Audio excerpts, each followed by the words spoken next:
وزیر اعظم محمد شہباز شریف نے حالیہ بارشوں میں کسی بھی قسم کی ہنگامی صورتحال سے نمٹنے کے لیے این ڈی ایم اے ریسکیو اداروں اور انتظامیہ کو ہائی الرٹ رہنے کی ہدایت کر دی۔ وزیر اعظم نے دریائے سندھ اور دیگر دریاؤں سے ملحقہ علاقوں میں ممکنہ سیلابی صورتحال کے پیش نظر این ڈی ایم اے ریسکیو اداروں اور انتظامیہ کو فوری حفاظتی انتظامات اور اقدامات نافذ کرنے کی ہدایت کی۔ شہباز شریف نے این ڈی ایم اے کو صوبائی ڈیزاسٹر مینجمنٹ اتھارٹی سے سیلابی صورتحال سے نمٹنے کے لیے تعاون مزید مربوط بنانے اور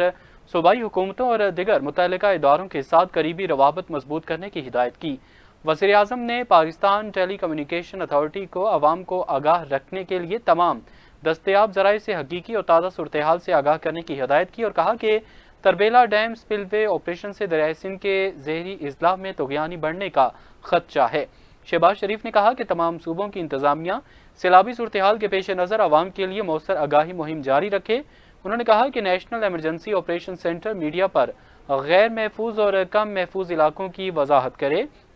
جہاں پر اونچے، درمیانے اور کم درجے کے سیلاب کا خطرہ ہے تاکہ عوام کو بر وقت انتباہ کیا جا سکے۔ وزیر اعظم نے ہدایت کی کہ صوبوں کی انتظامیہ کسی بھی صورتحال سے قبل از وقت نمٹنے کے لیے اپنی تیاری مکمل رکھے، این ڈی ایم اے اس امر کو یقینی بنائے۔